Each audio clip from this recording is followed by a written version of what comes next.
大家好，我係 Nicky 小何。咁各位打工仔，每年咧就收到呢一張綠色炸彈稅單嘅時候咧，咁其實心情咧係咪好似流血咁樣啊？5分火嘅人工你俾咗政府啦，咁但係如果我同你講，政府咧其實咧佢係有一個合法嘅漏洞，即係咧唔單止你可以咧每年去慳咗高達12000蚊嘅稅啦，咁其實咧仲可以幫你提早儲好一筆月月都有收益嘅退休金。好啦，咁大家好啦，歡迎咧就嚟到 Nicky 小何10分鐘嘅理財嘅頻道啦。咁今日咧特別咧係適合所有唔想免費送錢俾政府，但係又想為未來退休打算嘅打工仔啦。咁我特別咧就用呢10分鐘啦，去拆解係乜嘢係合資格延期年金，即係 QDII，同埋點樣用最少嘅成本咧去幫你將稅款咧就變成未來嘅真金白銀嘅糧草啦。準備好未啊？記得咧先 like 同埋 subscribe，咁我哋咧就即刻開始㗎喎。好啦，咁首先啦，好多人一聽到年金咧呢兩個字，好似阿婆阿伯嘅事啦。咁錯啦，其實年金咧就主要分兩種嘅。咁第一種咧就係即期年金啦，即係譬如啦，你而家你即刻俾一筆錢100萬，咁下個月就可以開始去攞年金啦。咁適合咧就係臨退休嘅人士啦。好啦，咁到第二個種咧就係即係延期年金 QDII 啦。咁呢個咧就係打工仔嘅神器啦。咁你而家即係每個月或者每年咧要去供款啦，咁係一個累積期嘅。咁等幾年或者幾十年之後咧，咁到一個指定嘅年齡，即係譬如話50歲或者係60歲，保險公司咧咁再分期每個月咧咁再俾你啦。咁咧呢個就係一個年金嘅一個領取期咯。咁簡單嚟講咧，延期年金咧就係話你而家你去儲，咁到將來咧就成筆錢就可以攞翻嚟嘅一個退休嘅儲蓄嘅計劃啦。咁重點嚟啦，咁政府又點解要俾你扣稅咧？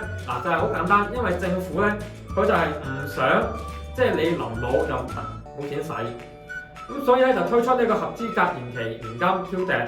咁只要個產品係符合咗保監局嘅要求啦，咁你供入去嘅錢咧可以攞嚟抵扣呢個薪俸稅噶啦。好啦，咁大家都好關心呢個問題啦。我究竟可以慳到幾多錢嘅咧？其實而家咧政府俾嘅 QDII 嘅扣稅額嘅上限咧係每年6萬蚊嘅港紙啦。咁香港嘅邊際稅率咧最高係17%。我哋先做一個好簡單一個算術先啦，就係話最高嘅慳稅額就係6萬蚊，再乘翻17%，即係10200蚊。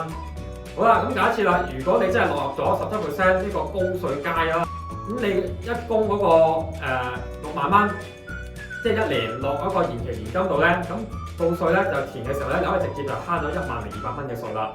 咁呢個代表咗啲咩咧？就代表咗你而家你供嗰6萬蚊入邊咧，咁有10200蚊咧根本係政府幫你出嘅。咁你實際嘅成本咧就只係有49800蚊啦。咁頭嗰年嘅回報率咧，直接咧就等同17%，即時咧就係冇風險嘅利潤啦。好啦，一般小資又係點樣樣咧？咁即係話即使你落到去10%或者14%嘅稅階度啦，供款到6萬蚊，咁每年咧可以幫你即刻慳咗6000到8400蚊啦。咁咧慳到嚟嘅錢咧，有攞去買機票啊，去日本旅行又好，或者儲嚟咁唔好咩？咁好多20歲到30歲嘅朋友同我講，Nicky 小何，大家距離幾十年啦，咁急啲咩咧？我話你聽，時間咧就係打工仔最大嘅武器啦，論點啦。咁第一個就係複利效應啦，即係 compounding force 啦。延期年金咧，除咗係慳稅咧，內部咧仲有保證回報同埋非保證回報噶嘛。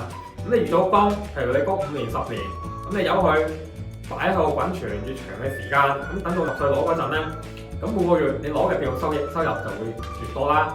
咁第二啦，就係你降低咗每個月嘅負擔，每年6萬蚊咧就上限啊嘛。咁平均你慳嚟咧，每個月就只要5000蚊啫。你買少2件衫，或者去少幾次啲豪華啲 high tea 咧，咁可以鎖定未來嗰幾十年嘅穩定退休嘅保障啦。咁同時咧，你即時可以享受到每年幾千甚至成萬蚊嘅退稅優惠添。咁第三咧就係夫妻合組嘅扣稅啦。咁如果你結咗婚，咁兩夫妻咧最高咧係可以合共咧就可以有一個12萬嘅扣稅額啦。咁即係話你每年咧最多可以慳咗成24000蚊嘅稅啦。咁呢個額度可以靈活去分配嘅，咁幫高薪嗰一方咧就抵扣更加多嘅稅項啦。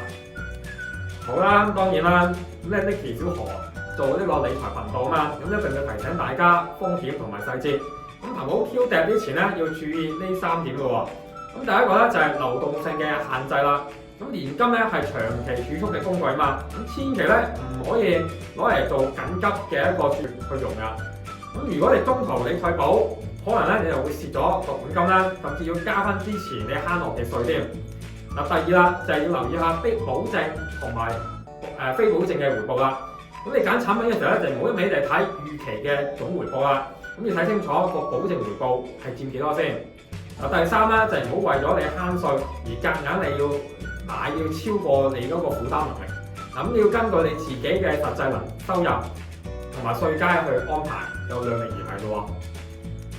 好啦，總結一句啦，嗱，延期年金咧係香港少有合法慳稅啦、強迫你儲蓄同埋係鎖定退休回報呢3合一嘅工具。咁如果你今年要交稅啦，咁千祈咧就唔好錯過，即係呢個政府俾打工仔嘅福利咯喎。好啦，如果咧你想知道你自己嘅薪俸稅階啦，咁要供幾多年金先係最平咧？或者你想比較下市面上嘅 QDII產品咧，咁啊歡迎咧你可以下面咧就留言年金，或者你點擊資訊欄連結嚟揾我諮詢。好啦，如果你中意呢個整片咧，咁記得點讚啦，分享俾身邊日日都嗌交稅咧真係好貴嘅同事啦。咁同埋咧記得訂閱 Nicky 小學10分鐘理財嘅頻道。我係 Nicky 小學，咁我哋下一集再見㗎咯喎，拜拜。